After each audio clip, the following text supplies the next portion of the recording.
Olá, muito bom dia. Muito obrigado mais uma vez pela sua companhia. Está começando mais um programa Agronegócio e eu desejo a você um dia muito abençoado e feliz. E no programa de hoje nós vamos falar das condições climáticas na estação da primavera aqui no Hemisfério Sul. Você vai acompanhar uma conversa que eu tive com um dos melhores especialistas em pecuária de corte do Brasil. Vamos falar de um tema que poderá vir a ser um grande problema, principalmente para o setor produtivo agropecuário nacional. E eu vou conversar com Guido Juliano Martins de Araújo, diretor do Instituto Saga das Águas, e nós vamos falar também de um tema importante: por que grandes navios chineses estão transportando água do Rio Amazonas para a Ásia e o Oriente Médio. E vamos comentar a opinião da CNA sobre o STF, Supremo Tribunal Federal. O programa Agronegócio já está no ar.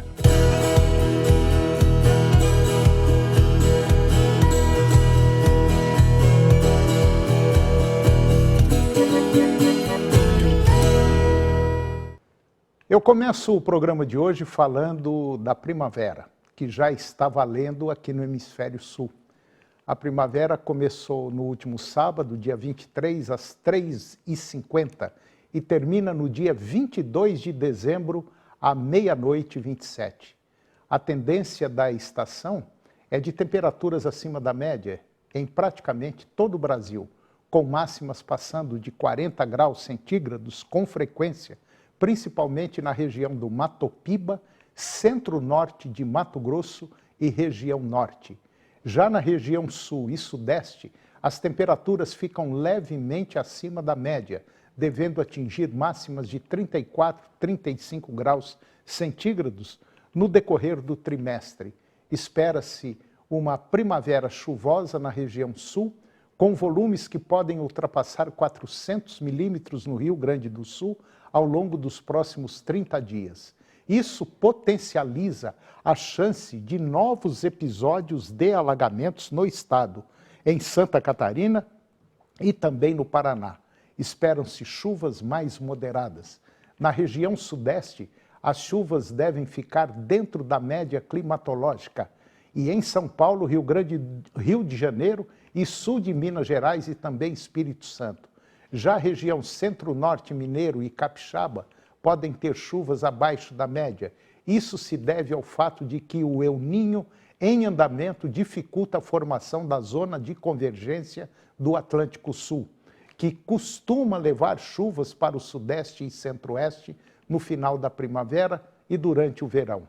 No centro-oeste, as chuvas devem ficar acima da média no extremo sul do Mato Grosso do Sul, dentro da média no restante do estado, sul de Goiás e extremo sul de Mato Grosso.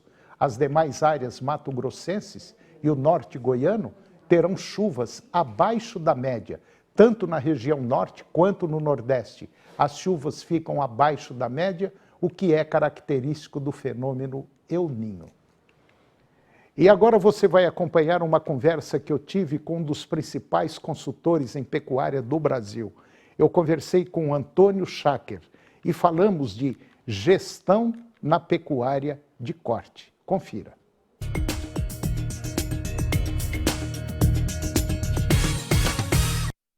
Eu vou conversar com o Antônio Schacker. O Antônio Schacker, ele é o dono da Integra, uma das principais empresas do país, talvez da América Latina, uma das maiores empresas de consultoria, de assessoria na área agropecuária.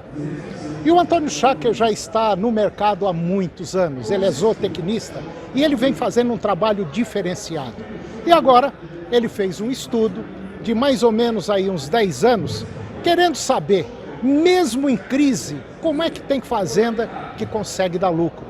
É uma pergunta interessante, porque a maioria com quem a gente conversa tá brigando, tá xingando e tá no vermelho há muito tempo. Muito bom, Toninho, estar falando com você mais uma vez. Esse tema sobre como ganhar dinheiro na baixa, ele está sendo muito recorrente.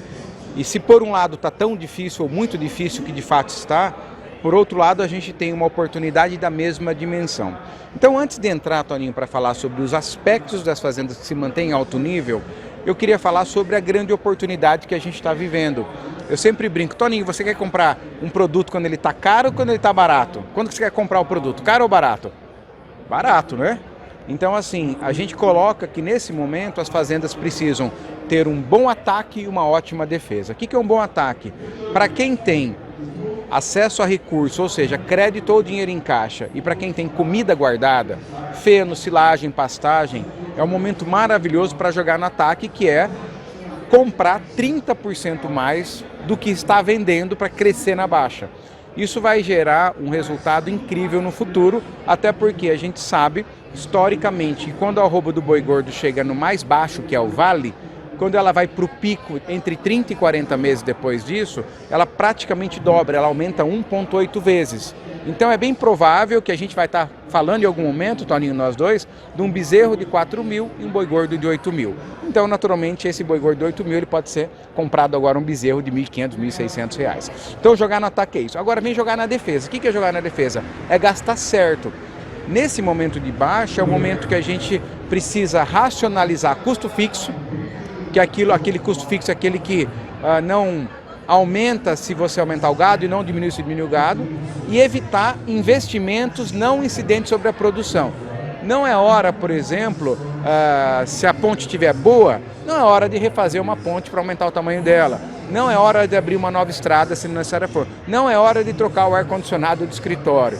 Mas a ideia é fazer investimentos estruturantes para caber o gado. Então a gente joga no ataque e na defesa racionalizando. E jogar na defesa também é por excelência. Manejar na ponta de capim, sanidade em dia. O verme, por exemplo, ele consome 30% do ganho de peso. Não errar na vermifugação, que custa barato. Então, jogar na defesa, ter uma boa defesa, ter excelência operacional. Então é assim que a gente passa pela crise. Agora, olhando para aquelas fazendas que se mantêm em alto nível, nós mapeamos um protocolo de 3 macro-áreas. Quais são essas 3 áreas? Gente, gestão e produção. Então, essas fazendas que se mantêm em alto nível, elas têm uma grande habilidade com essas 3 áreas. E nós percebemos que em gente tem 5 iniciativas, gestão tem 3 iniciativas e produção tem 9 iniciativas. Então, que protocolo é esse 539? O protocolo 539 é o seguinte, gente, primeiro aspecto e mais importante de gente é o seguinte, líder liderando, Toninho. A fazenda tem dono, a fazenda tem dona, a fazenda tem alguém que assume para si a responsabilidade, que inspira as pessoas, que mostra o projeto, que motiva, que não reclama, que assume principalmente essa fase do ciclo como uma oportunidade. Então, a primeira coisa é ter um líder que inspira, que faz as coisas acontecer, que põe pressão positiva para as coisas andarem para frente. Primeiro ponto. Segundo ponto, valores positivos. O que são valores positivos? Capricho e zelo, respeito, excelência operacional. São propriedades que, ao contrário de algumas que têm valores limitantes, valor limitante é fofoca, é falta de capricho. Então, tem fazenda, infelizmente, você conhece, né, Toninho, que não tem valor, só tem valor limitante. Gente que fala que não funciona, que não dá. Então, o segundo aspecto de gente são valores positivos. Terceiro é a autonomia. O time dessas fazendas são times que são autônomos. Não precisa de um chefe batendo palma para ele trabalhar. São pessoas que sabem o que tem que fazer. Então o time tem autonomia, pode tomar decisão, tem domínio, que é saber fazer, e tem um significado ou propósito. Então eu tenho liderança, valores positivos, autonomia, domínio e propósito. O propósito é por que as pessoas trabalham além do dinheiro. Esses dias um cliente meu falou bem assim, Antônio, podem até oferecer mais dinheiro para a nossa equipe, mas eu duvido alguém oferecer um projeto mais legal que o nosso. Então esse é o propósito, esse é o significado.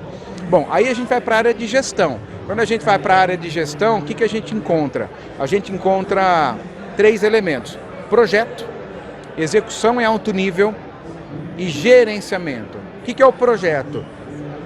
Projeto é documentação de tudo que vai acontecer na fazenda. É a construção do futuro que a gente quer conquistar. Uma fazenda tem que dar 4% do que ela vale. Então, quantos animais tem que ter, quanto tem que abater por ano, qual a estratégia de entre safra e assim por diante. Então, a gente tem aí o projeto. Execução em alto nível, naturalmente, é o que está no papel vira realidade. E gerenciamento, que é acompanhar se está acontecendo aquilo que era para acontecer e agir nos desvios. Então é os fechamentos, acompanhamento de semana, mês, trimestre, ano. E para finalizar, nós temos 9 iniciativas ligadas à produção, que a fazenda tem que ter orgulho, Tony. Se não tiver orgulho disso, não vai ser rentável. Primeiro, pastagem manejada em ponto de engorda. O pecuarista sabe o que eu quero dizer com pastagem manejada em ponto de engorda. Então, esse é o primeiro componente. Segundo, estratégia de entre-safra. É o item técnico mais negligenciado na pecuária sul-americana, a estratégia de entre-safra. Terceiro, fertilização estratégica, adubação de áreas estratégicas. Não necessariamente adubação da área total, mas sempre tem algum tipo de fertilização, com químico ou com a combinação químico-composto. Quarto elemento, suplementação por categoria, dentro do que a gente chama uma suplementação alinhada ao desembolso para o arroba produzido. Então, olha para a suplementação de um jeito bastante estruturado. Quinto elemento, layout da fazenda. A fazenda é pensada com cabeça de engenheiro. O cara consegue chegar no coxo, ele consegue ter menos trator, ele consegue limpar uma água. A fazenda foi pensada com cabeça de engenheiro. Muito bem. Sanidade em dia. A fazenda precisa ter sanidade em dia. Reprodução com pelo menos 75% de taxa de desmame. Oitavo elemento, genética. Genética impacta em 25% direto no lucro. Você pesou uma garrotada, pega os 10% que mais ganharam, os 10% que menos ganharam, vai ser o dobro de peso, né? Isso aí. E por último, para terminar, ambiência e bem-estar animal. São fazendas pensadas em trazer todo o conforto máximo para os animais que estão lá. Então, essas fazendas que têm gente, gestão e produção, elas estão preparadas para qualquer momento dentro da atividade pecuária. A gente olhando, ouvindo o Schacker falar, parece que é muito complicado. Mas para começar a fazer isso que ele falou, tem que ter um começo. Esse começo começa, sabe aonde? Aqui dentro da sua cabeça. Ou seja, você tem que tomar atitude, tem que ter vontade e tem que ter determinação. Senão, não faz isso. Se fizer isso que ele está falando, pode ter certeza absoluta, os resultados vão aparecer. A velocidade só é importante na vida quando você tem um objetivo, aonde você quer chegar. Caso contrário, não adianta a velocidade. Eu acho que é isso, né? Exatamente, Toninho, é isso. E sempre começa com o líder. O líder, se ele quiser ganhar dinheiro, se ele quiser ter uma empresa próspera, ele vai ter, não tenho dúvida. Obrigado. Obrigado a você.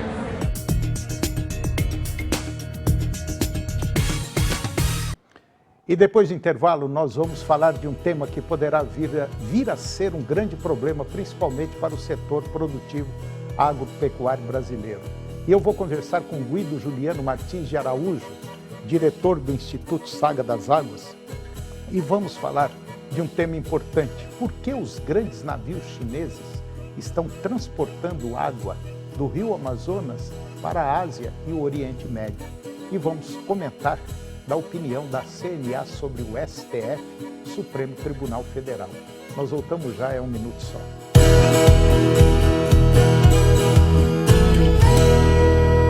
Sou paciente de hemodiálise. Antes a gente precisava deslocar 300 quilômetros.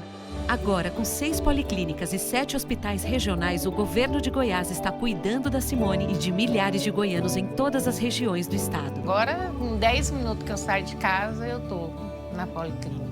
Esse tempo a mais representa muito, porque com o tempo livre eu aproveito os meus netos mais tempo, crochê e na policlínica. Fomos recebidas assim, de braços abertos, uma mãe para nós lá. Muito bem cuidada, com carinho, com atenção, com muito respeito. E hoje eu tenho uma qualidade de vida melhor aqui perto. Não me sinto doente, me sinto passando por um tratamento de saúde e eu sou feliz. Mais policlínicas, mais hospitais, saúde mais perto de você.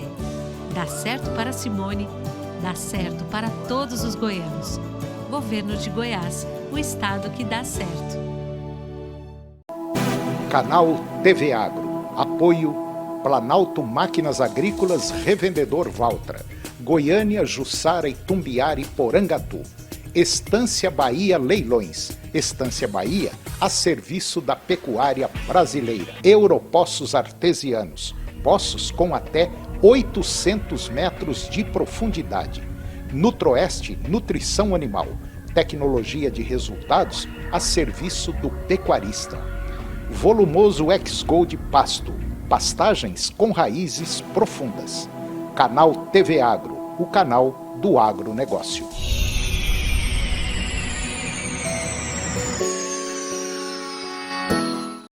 A gente sabe como é difícil proteger quem você ama, o que você ama. Tirar de perto da sua casa, da sua família, aquilo que você não quer perto, nem de longe. Nessas horas é bom ter com quem contar. E é por isso que a gente está aqui há 20 anos. Caldrin 20 anos, com você para proteger. O que é o Senar Mais? É um programa do Senar que leva assistência técnica e gerencial para vocês produtores. Um técnico de campo irá te acompanhar por 2 anos. Ele fará um diagnóstico da sua fazenda, faz um planejamento junto com você, te orienta sobre tecnologias, manejo, oferecendo cursos para qualificação e o principal, fará o gerenciamento mensal da sua atividade. E o que é melhor, sem cobrar nada por isso. Senar Goiás.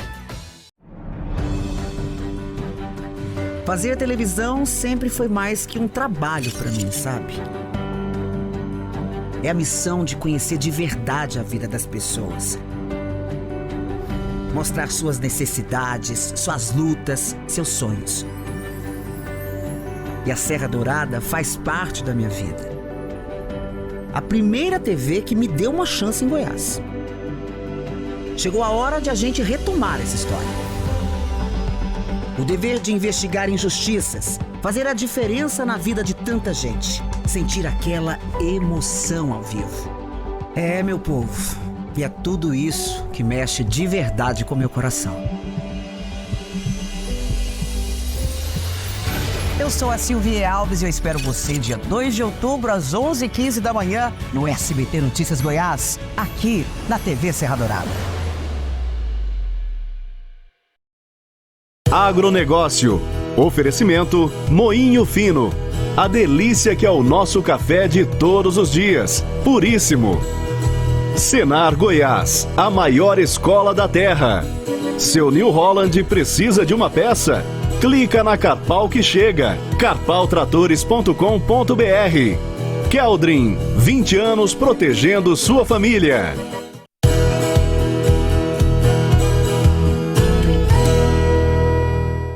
Nós estamos de volta e agora vamos falar de um tema que poderá vir a ser um grande problema, principalmente para o setor produtivo agropecuário. Para você entender o que é o marco temporal. Marco temporal é uma tese jurídica que defende uma alteração na política de demarcação de terras indígenas aqui no Brasil.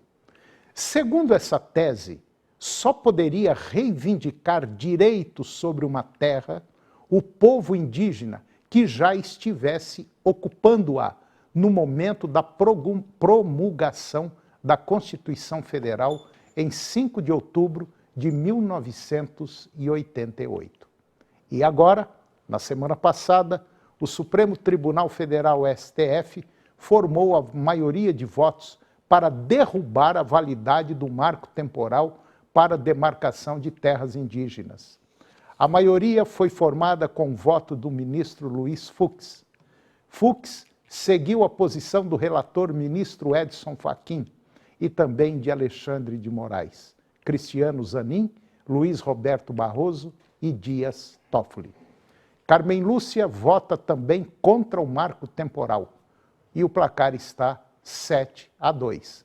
Esses ministros entendem que não é necessária comprovação de que os povos originários ocupavam a terra no momento da promulgação da Constituição de 1988 para ter direitos sobre o solo. Do outro lado, são favoráveis à tese do marco temporal os ministros Nunes Marques e André Mendonça. Apesar da posição consolidada contra a tese, os ministros ainda vão decidir sobre o alcance da decisão em relação à possível indenização de particulares que adquiriram terras de boa-fé por meio de títulos concedidos em terras que eram pertencentes aos indígenas. Seria, portanto, inconstitucional estabelecer esse critério, como pretende o Congresso Nacional, por meio de lei ou por decisão do Poder Judiciário. E agora eu vou conversar com Guido Juliano Martins de Araújo. O Guido é diretor do Instituto Saga das Águas e nós vamos falar de um tema interessante. Por que grandes embarcações, navios chineses, estão pegando água do rio Amazonas e levando para a Ásia e para o Oriente Médio? Alguma coisa está acontecendo. Guido, bom dia, está tudo bem? Bom dia, Antônio. Tudo bem. Ô Guido, o pessoal está com sede, é? Da Ásia e do Oriente Médio? Antônio, com certeza está faltando água, nós sabemos. E as futuras guerras, isso já acontece, mas isso vai recrudescer. As guerras sérias serão pela posse, pelo domínio de água. E o planeta carece muito de água, água doce e água potável. A cada dia, os rios ao redor do mundo estão cada vez mais poluídos e que envenenam as populações.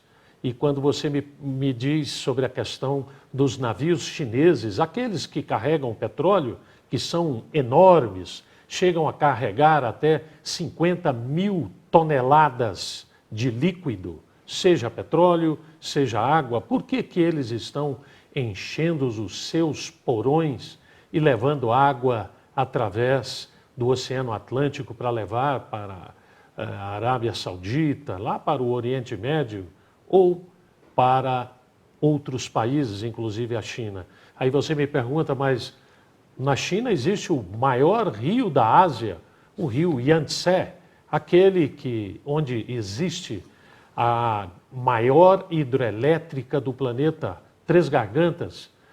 Aquelas águas do rio Yangtze estão altamente poluídas. Produtos químicos de resíduos industriais, resíduos da agricultura, da criação de porcos e o esgoto doméstico.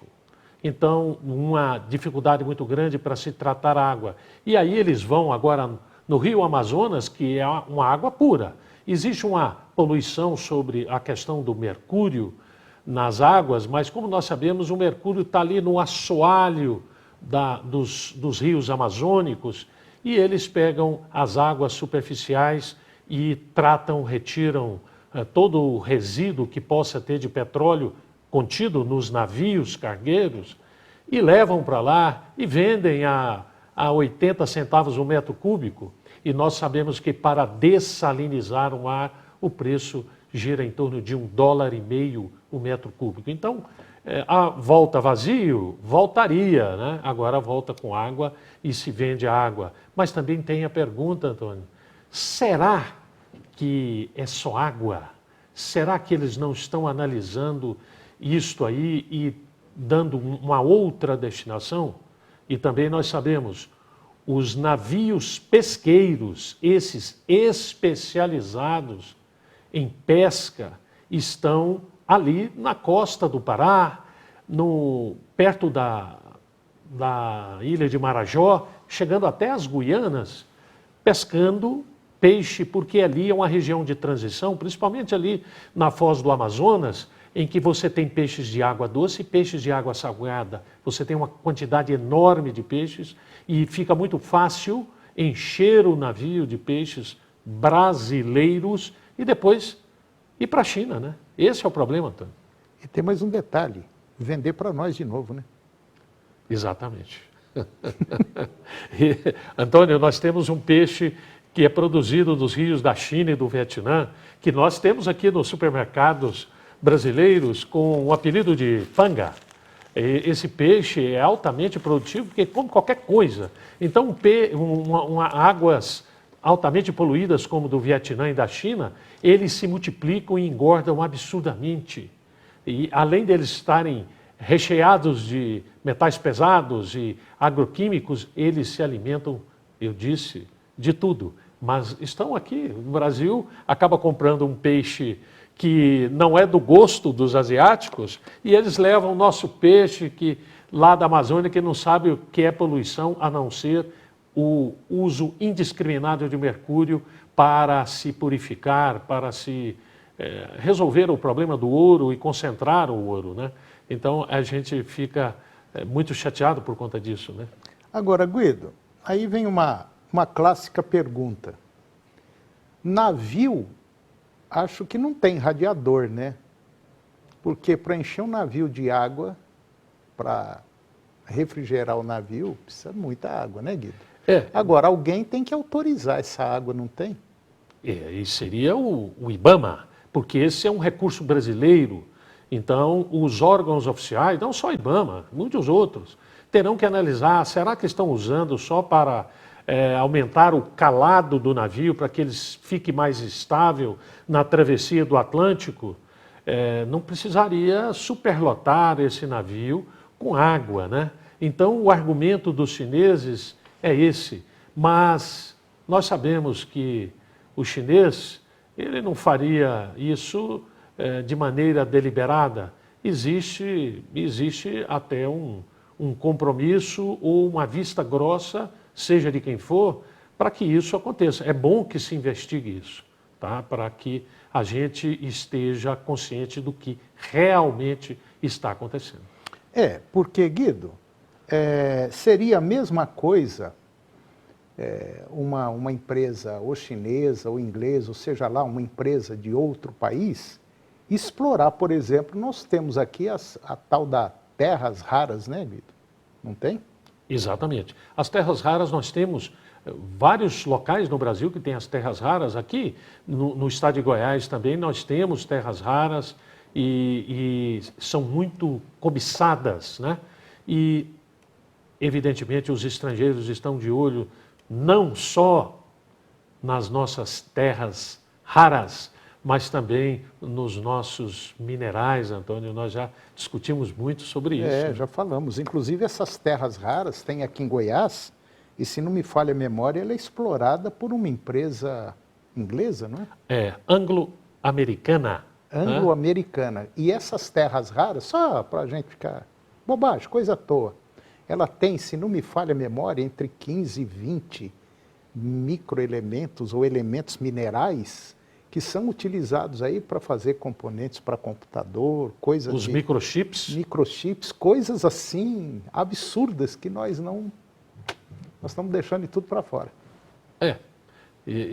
Nós precisamos observar e, diferente dos chineses, nós precisamos abrir os olhos, né?